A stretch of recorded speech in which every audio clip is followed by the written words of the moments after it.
नमस्कार दोस्तों, आज मैं हूँ अपने पैतृक गांव ग्राम थवाड़ा में, जो कि नैनी डांडा ब्लॉक के अंतर्गत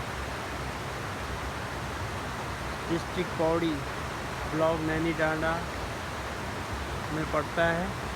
और ये हमारे गांव ग्राम थवाड़ा इसका नाम है। ये बहुत ही पुराना गांव है, जो कि बिल्कुल पर्वतों से घिरा हुआ है। चारों तरफ से पर्वतों से घिरा हुआ है। पर्वतों के बीच में, पर्वत और जंगलों के बीच में बसा हुआ एक गांव है।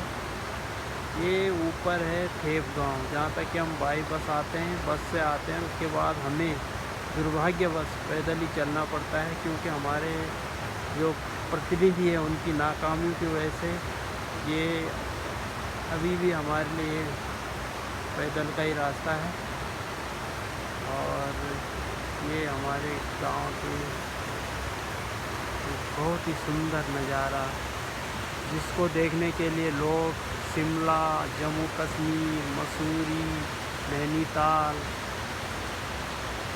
कई लाखों हज़ारों रुपए खर्च करके जाते हैं। लेकिन हमें ये हमारा सौभाग्य है कि प्रकृति की तरफ से हमें ये फ्री में भेंट मिली है। फ्री में हमें ये सुविधाएं मिली है, लेकिन फिर भी हम इनका उपयोग नहीं कर पाते हैं। और ये है हमारे गांव की नदी। ये बहुत ही सुंदर नदी है। ये हमेशा बहती रहती है। इसमें कभी भी इसका जल स्तर, हाँ, बरसात में ज़्यादा ज़रूर हो जाता है, लेकिन गर्मियों में भी इसका जल स्तर इतना ही रहता है, इससे कम नहीं होता है। और ये बहुत ही साफ सुंदर नदी जो है हमारे गांव में बहती है।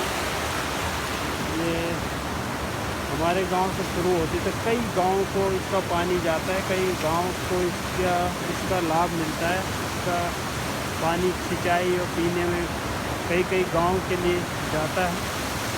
और हमारे गांव में एक पंचक्की है, जो कि बहुत साल पुरानी पंचक्की है, जिसको घराट बोलते थे। और वैसे पंचक्की उसको इसलिए बोला जाता है क्योंकि पानी से चलती है, पानी से चलने वाली चक्की है। और ये है, मैं दिखाऊंगा आपको कैसे वो चक्की चलती है। ये पानी है, उसको नहर बनाई गई है पानी की, जो कि जाएगी उस पर। एक नीचे पंखे की तरह होता है, जब पानी उस पंखे पे पड़ता है तो उस पंखे से एक सीधा लोहे की रॉड होती है, और वो कनेक्ट होती है ऊपर। जो दो पत्थर होते हैं, जब वो पानी पंख पे फोर्स मारता तो रॉड घूमती है, और वो रॉड जो है ऊपर दोनों पत्थरों के बीच में ऐसे फिट होती है कि जब वो पानी उस पर फोर्स मारता तो पंख घूमता, तो रॉड घूमती है। और वो रॉड इतनी मजबूत होती है कि वो जो पत्थर होता है वो घूम जाता है, जिससे कि वो उनके बीच में जो गेहूँ ऊपर से जाता है वो पिस जाता है। तो ये है, ये मैं आपको दिखा रहा हूँ। ये है पानी जा रहा है अंदर। अब मैं आपको अंदर का नज़ारा दिखाता हूँ। तब तक आप हमारे गांव का ये पुल देख लीजिए। ये नया पुल है, और इसकी भी हालत वैसे जर्जर है। इसको चलने में भी बहुत डर लग रहा है। ये पानी,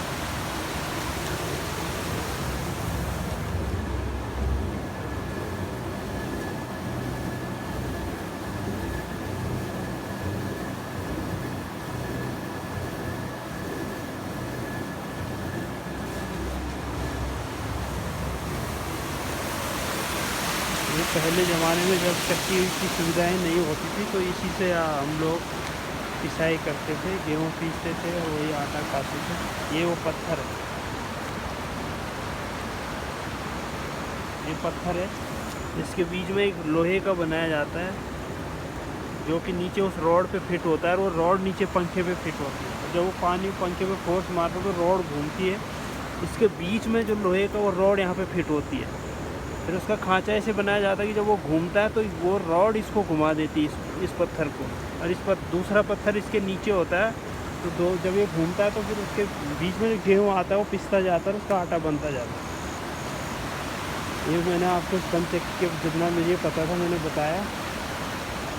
बाकी हमारे गांव के खेत, जंगल अब इस टाइम धीरे धीरे इधर से सूर्य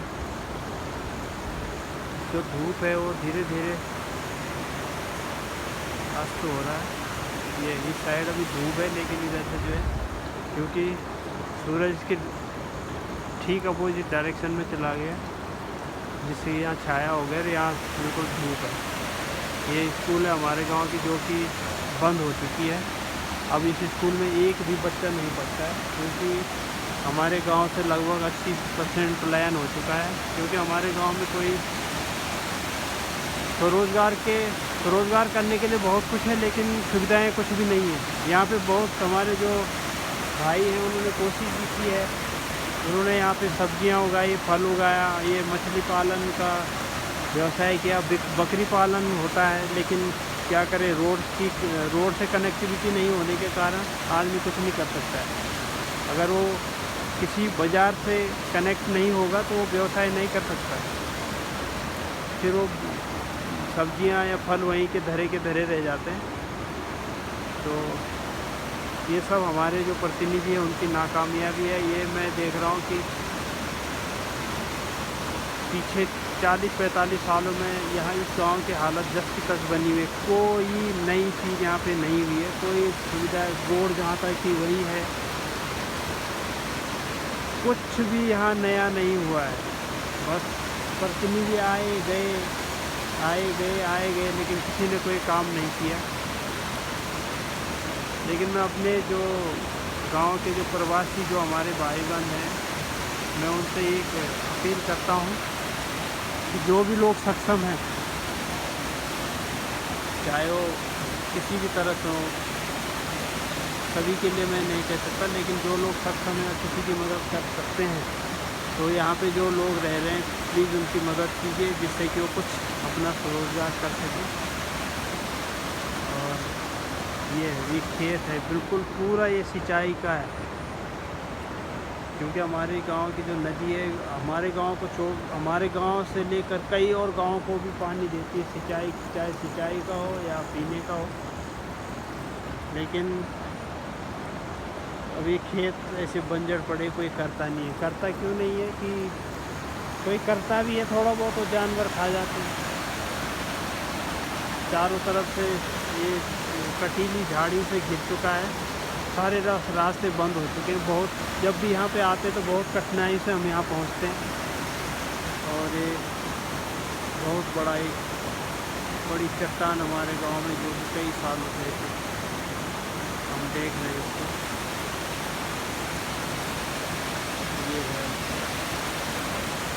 ये ऊपर पुल, टूटा हुआ पुल, ये नया पुल, नदी,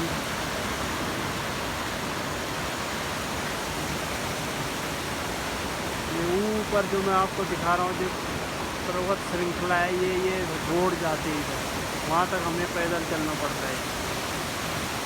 कम से कम 2.5-3 किलोमीटर, वो भी चढ़ाई। अभी देखो यहाँ से और ऊपर जो दिख रहा है वहाँ तक चढ़ाई हमें चढ़नी पड़ती है।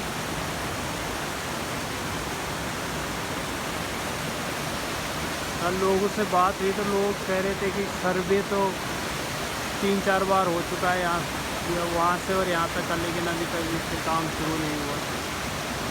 सर्वे होता है, पिलर गढ़ते हैं, लेकिन काम के नाम पे जीरो। तो दोस्तों ये था हमारे गांव का सुंदर नज़ारा, हो सकता है आपको अच्छा लगा हो। बहुत बहुत धन्यवाद आपका।